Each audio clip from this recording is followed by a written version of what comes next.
ઐતિહાસિક નગરી પાટણનો આજે 1279મો સ્થાપના દિવસ છે। આ દિવસને ઉજવવા માટે અખિલ ગુજરાત રાજપૂત યુવા સંઘ પાટણ જિલ્લા દ્વારા પાટણની સ્થાપના દિન નિમિત્તે વીરાંજલિ કાર્યક્રમનું આયોજન કરવામાં આવ્યું હતું।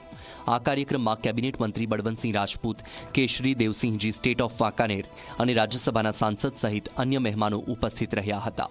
આજના દિવસે રાજપૂત દીકરીઓ દ્વારા શૂરવીરતા દર્શાવવાના હેતુથી તલવાર રાસ કરવામાં આવ્યો હતો।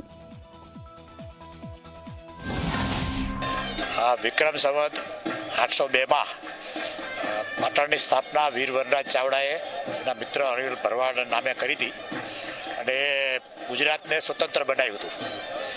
અને પછી 200 વર્ષ સુધી ચાવડાનું રાજ રહીને વિક્રમ સંવત 998થી સોલંકી સામ્રાજ્ય 300 વર્ષ રહ્યું હતું। વિક્રમ સંવત 1300 સુધી જે ગુજરાતનો સુવર્ણકાળ કહેવાય છે આજે પણ। અને ત્યારે આ ગુજરાત સામ્રાજ્યનું રાજ બીજા 5 રાજ્યોમાં હતું। હિન્દુસ્તાનની 4 સત્તાઓ હતી, એમાં પાટણ હતું। અને એક સમય ઈસવીસન 1000માં ભારતનું સૌથી મોટું શહેર પાટણ હતું અને દુનિયાનું 10મું મોટું શહેર હતું। કે સમગ્ર પાટણ શહેર, પાટણના આજુબાજુના લોકો, સરકાર અને જોડે જોડે છેલ્લા 24 વર્ષથી રાજપૂત યુવા સંઘ પણ આ કાર્યક્રમ સાથે જોડીને એક અદ્ભુત કાર્યક્રમ કરવામાં આવે છે।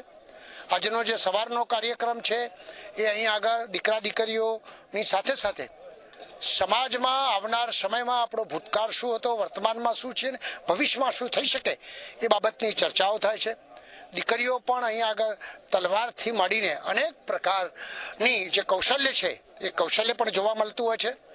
પાટણ વિસ્તાર માટે અને સમાજ માટે જે ભવ્ય વારસો ઇતિહાસનો જે આપણા ભાગે આવ્યો એને જાગૃત કરવાનું જે અહીંયા કાર્ય સમાજના આગેવાનો, સરકારના માધ્યમથી તમામને ભેગા રાખી અને જે આપણો પાટણનો અને ગુજરાતનો જે ઇતિહાસ પાટણ સાથે સંકળાયેલો છે એને જાગૃત કરવાનું કાર્ય અને યુવા પેઢી માટે એક પ્રેરણારૂપ આ કાર્યક્રમ બને એ દ્રષ્ટિએથી આપણે અહીંયા જ્યારે ઉપસ્થિત થઈએ।